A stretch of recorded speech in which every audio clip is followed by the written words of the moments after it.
अलहम्दुलिल्लाहि रब्बिल आलमीन वस्सलातु वस्सलामु अला सय्यिदिल मुरसलीन अम्मा बाद फ़अऊज़ु बिल्लाहि मिनश शैतानिर रजीम बिस्मिल्लाहिर रहमानिर रहीम वस्सलातु वस्सलामु अलैका या रसूलल्लाह व अला आलिका व अस्हाबिका या हबीबल्लाह वस्सलातु वस्सलामु अलैका या नबियल्लाह व अला आलिका व अस्हाबिका या नूरल्लाह।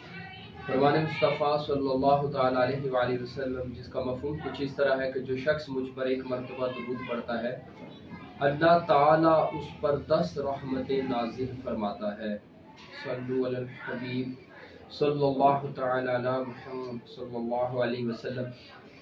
प्यारे मीठे इस्लामी भाइयों, आज का जो आर्टिकल है वो आर्टिकल दावत इस्लामी के मरकजी मजलिस शूरा के निगरान मौलाना मोहम्मद इमरान अतारी का लिखा हुआ है, जो फैज़ान मदीना माहनामा फैज़ान मदीना में पहले सफ़े पर लिखा होता है फरियाद के नाम पर। और इस आर्टिकल का नाम है बदनसीब और खुश नसीब। आप भी ये माहनामा फैज़ान मदीना हदियतन लें और सालाना इसके खराजात 1100 रुपये रंगीन जो आता है माहनामा, लाजमी आप इसकी बुकिंग करवाएं और इस रिसाले को पढ़ें। इसमें जो सबसे पहला आर्टिकल दिया जाता है वो मरकजी मजलिस शूरा के निगरान मौलाना मोहम्मद इमरान अतारी फरियाद के नाम पर दिया जाता है। इस बार जो रिसाला है माहनामा फैज़ान मदीना, ये आप ज़ियारत भी कर सकते हैं माहनामा फैज़ान मदीना। इसमें जो आर्टिकल दिया हुआ है वो है बदनसीब और खुश नसीब। आइए सुनते हैं ये आर्टिकल। एक अरबी शख्स का बयान है कि मैं अपनी बस्ती से इस इरादे से चला कि मालूम करूं कि लोगों में सबसे ज्यादा बदबख्त और नेक वक्त कौन है। मेरा गुज़र एक ऐसे बूढ़े शख्स के पास से हुआ जिसकी गर्दन में रस्सी बंधी हुई थी, जिसके साथ एक बड़ा डोल भी लटक रहा था। एक नौजवान इस बूढ़े को चाबुक से मार रहा था। मैंने इस नौजवान से कहा, इस बूढ़े और कमजोर शख्स के बारे में तुझे अल्लाह ताला का खौफ नहीं? इसकी गर्दन में पहले ही एक रस्सी और डोल लटक रहा है जिससे ये परेशान है, इसके बावजूद तो इसे चाबुक से भी मार रहा है। नौजवान ने कहा, मजीद भी जान लो कि ये मेरा बाप भी है। मैंने कहा, अल्लाह ताला तुझे कोई भलाई ना दे, क्या कोई अपने बाप के साथ भी इस तरह का जालिमाना सलूक करता है?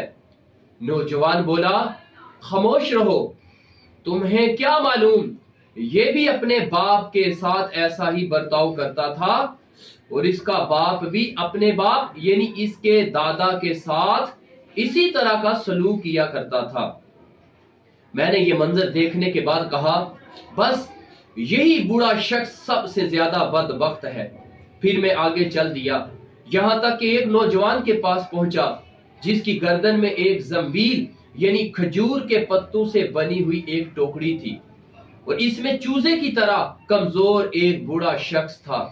वो नौजवान हर वक्त उसे साथ रखता था और चूजे की तरह इसकी देखभाल करता था। मैंने कहा, ये क्या मुआमिला है?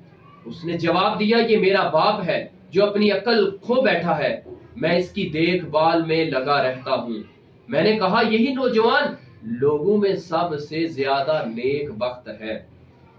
मीठे मीठे इस्लामी भाइयों, इस हिकायत से मालूम हुआ कि वालिदैन के साथ हुस्ने सलूक करने वाला लोगों में सबसे ज्यादा नेक वक्त है और बुरा सलूक करने वाला सबसे बड़ा बदबख्त है।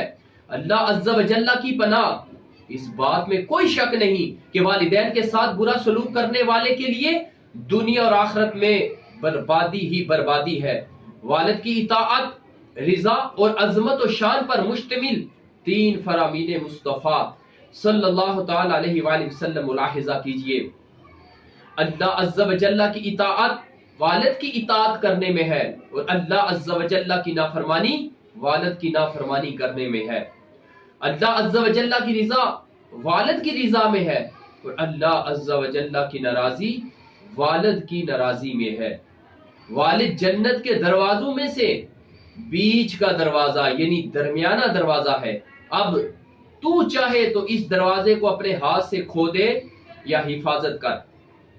हर एक को अपने वालिदैन के साथ नेक सलूक करना चाहिए और इनकी इताअत करते हुए इनका सौंपा हुआ हर जायज काम फौरन बजा लाना चाहिए, ہاں اگر وہ شریعت کے خلاف کوئی حکم دیں تو اس میں ان کی اطاعت نہ کی جائے، کہ حدیث پاک میں ہے اللہ تعالیٰ کی نافرمانی میں کسی کی اطاعت نہیں۔ اگر کسی کے والد نے اپنے والد کے ساتھ برا سلوک کیا ہے تو اس کی اولاد کو یہ اجازت نہیں کہ وہ بھی اپنے والد کے ساتھ بدسلوکی ہی کرے۔ یاد رکھیے سب گناہوں کی سزا اللہ تعالیٰ چاہے تو قیامت کے لیے اٹھا رکھتا ہے، مگر ماں باپ کی نافرمانی کی سزا جیتے جی دیتا ہے۔ اس پرفتن دور میں بھی جہاں والدین کے ساتھ اچھا سلوک کرنے والے موجود ہیں، وہاں بد سلوکی کرنے والوں کی بھی کمی نہیں۔ ایک اسلامی بھائی کے بیان کا خلاصہ ہے کہ میں جمعہ کی نماز سے فارغ ہو کر جب مسجد سے باہر نکلا تو دیکھا کہ لوگ جمع ہیں اور ایک نوجوان بوڑھے شخص کو مار رہا ہے۔ وہ بوڑھا اس نوجوان کا والد تھا۔ انکشاف ہوا کہ مال و جائیداد وغیرہ میں حصہ نہ ملنے پر اس نالائق بیٹے نے مار مار کر اپنے بوڑھے باپ کو لہو لہان کر دیا۔ اپنی عمر بھر کی خوشیوں اور خواہشات کو بچوں کی خوشیوں اور خواہشات کی تکمیل کے لیے قربان کر کے جینے والا باپ جب بڑھاپے میں اپنے بچوں کی شفقت اور حسن سلوک کا طلبگار ہوتا ہے تو اسے جواب میں بے روحی، تانے اور پھر اولڈ ہاؤس کا تحفہ ملتا ہے۔ جن کے والدین حیات ہیں ان سے میری یہ فریاد ہے کہ وہ خوش دلی کے ساتھ اپنے والد کی خدمت کریں اور ان کا ادب و احترام کر کے جنت کے حقدار بنے۔ آخر میں اللہ تعالیٰ سے دعا ہے کہ اللہ تعالیٰ ہم سب کو اپنے ماں باپ کا ادب و احترام کرنے کی توفیق عطا فرمائے۔ آمین بجاہ النبی الامین صلی اللہ تعالی علیہ وسلم۔